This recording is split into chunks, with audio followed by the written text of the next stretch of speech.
Connaissez-vous cette nouvelle méthode de financement en plein essor, le crowdfunding ou financement participatif? Vous allez découvrir comment fonctionnent ces plateformes et quelles sont les formules les mieux adaptées à votre projet. Vous allez également apprendre que ce type de collecte requiert quelques qualités. Allez hop, c'est parti! Pour financer le projet, on a fait appel à une plateforme de financement participatif qui est KissKissBankBank. On a mis en place 2 cagnottes de 4 000 € chacune qu'il faut maintenant qu'on arrive à remplir. Un partenariat a été établi entre X Microfinance et Vicus. Donc Vicus, c'est une plateforme de financement participatif. Des particuliers viennent prêter leur argent à des instituts de microfinance qui ensuite vont eux-mêmes le reprêter à des micro-entrepreneurs. L'objectif de notre cagnotte était de 5 000 €. On savait que ça allait être difficile de l'obtenir étant donné que ça ramasserait la collecte en un temps très court pour une année entière. Donc on a préféré voir large. Via la plateforme Ulule, on a présenté un projet sur ce site et après on a sollicité des personnes pour pouvoir nous faire des dons en ligne. On a mis en ligne une demande de dons en ligne sur le KissKissBankBank. Donc on demandait à peu près 1 000 € et on a récolté 1 165 €, si c'est ça.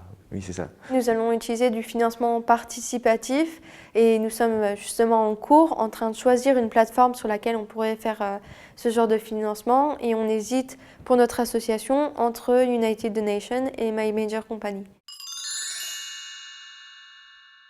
Les cagnottes sur KissKissBankBank, au départ, il faut bien évaluer son projet, ni trop peu, ni trop, parce qu'en fait, on va avoir un nombre de jours précis pour remplir la cagnotte. Les gens donnent chacun ce qu'ils veulent en échange de contrepartie, qu'on explique. Et si on n'arrive pas à remplir la cagnotte, en fait, rien n'est prélevé. On récupère rien à la fin. Il y a différents paramètres à avoir en tête. Il y a le niveau de la commission que va prendre la plateforme sur les dons qui seront levés. Il va y avoir les contreparties ou non que l'association doit donner en l'échange du don. Nous avons pris la plateforme Litchi pour différentes raisons. La commission était très petite. On n'est pas obligé d'atteindre notre objectif pour récupérer notre argent. Et au stade où on en était, on pensait qu'on n'était pas encore prêt à être public et faire vraiment un travail de communication au-delà de notre propre cercle. On sélectionne les plateformes puisque c'est les 2 que nous on connaît, c'est les 2 proposées par l'équipe. Et en fait, My Major Company, de ce que nous on a pu voir pour l'instant, c'est plus une plateforme qui rassemble beaucoup de choses, c'est-à-dire des projets autant humanitaires que des projets musicaux. Alors que United Donation, c'est plus centré sur vraiment tout ce qui est humanitaire et c'est peut-être quelque chose qui va plus nous correspondre, mais on veut aussi regarder le nombre de visites et par rapport aux visites, combien d'argent est donné en fait. C'est-à-dire, il ne suffit pas d'avoir des visiteurs, il faut aussi que les personnes puissent donner de l'argent, donc là où l'argent est le plus donné. Pour utiliser ces plateformes, il faut déjà comprendre un petit peu Internet parce qu'il faut faire des phrases courtes, un style percutant. Il faut aussi avoir une bonne maîtrise quand même un petit peu de l'image. Il faut bien mettre en place son sujet, mettre des belles images aux bonnes tailles, pas des trucs pixelisés, ça donne pas envie. Ce qui est vachement important, c'est la motivation de dire vraiment pourquoi est fait le projet et d'être très synthétique et très rapidement accrocheur. Donc du coup, on est en relation aussi avec une personne qui gère notre dossier et qui nous conseille sur des choses à dire ou ne pas dire, ou des images à montrer.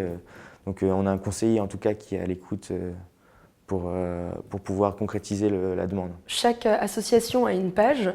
Dedans, elle explique son projet, elle peut proposer des photos, des vidéos. Et après, ensuite, c'est à nous de faire une campagne de communication pour pouvoir motiver des personnes pour nous faire des dons. Pour mobiliser les gens, on a tout utilisé. On a utilisé les réseaux sociaux, les Facebook, les Twitter, on a fait des mails, on a fait des messages sur Facebook. On a un message qu'on a développé qui est un petit peu humoristique, parce que sur KissKiss, c'est très lisse, très neutre pour montrer qu'on est sérieux. Et on a un deuxième message qu'on envoie par mail dans lequel on est un peu plus humoristique et qui marche bien avec les proches. On l'a envoyé en général, ça marche bien. Dans lequel on propose des contreparties un petit peu différentes. On rajoute par exemple pour 20 €, vous êtes dispensé de nous faire un cadeau à notre anniversaire. Pour 30 €, on vient vous chercher au commissariat à 4 h du mat avec un Big Mac. Voilà, ça c'est des choses qu'on a rajoutées. Les gens, ça les fait sourire. Ça montre aussi qu'on est vraiment vraiment motivés. Et ça marche bien sur le web. Donc on a des petits outils comme ça qu'on a dispatchés.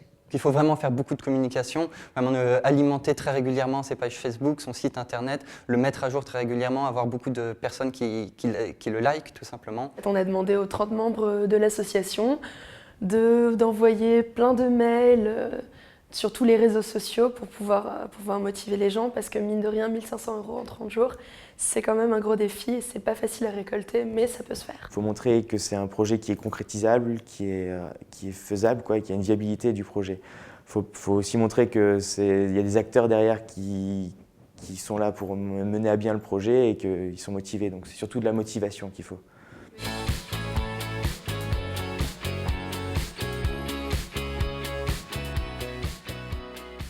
Vous avez pu découvrir différents fonctionnements de plateformes.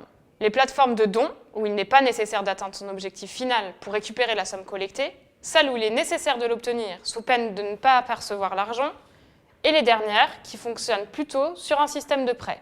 Sachez aussi que certaines sont axées sur différentes thématiques, humanitaires, culturelles, etc. Pour choisir la plus adaptée, prenez le temps de vous renseigner et de lire les spécificités et conditions de chacune. Pour réussir avec cette méthode, présentez votre projet de manière attractive. Premièrement, sur la plateforme, mettez des photos, des vidéos, ce sera un vrai atout. Deuxièmement, élaborez régulièrement de nouvelles informations. Racontez des anecdotes, mettez de nouvelles images. Charge ensuite à chaque membre de l'équipe de le diffuser dans son réseau. Troisièmement, tous les moyens de diffusion doivent être utilisés. Mailing, réseaux sociaux, toutes les occasions sont bonnes pour faire parler de votre collecte et parler de votre projet. Quatrièmement, soyez persévérants, ne vous découragez pas. C'est souvent vers la fin de la collecte que les dons affluent. Enfin, un petit conseil. Inspirez-vous des collectes réussies. Et maintenant, c'est à vous de jouer et de relever nos défis. À bientôt pour une prochaine vidéo sur la recherche de subventions.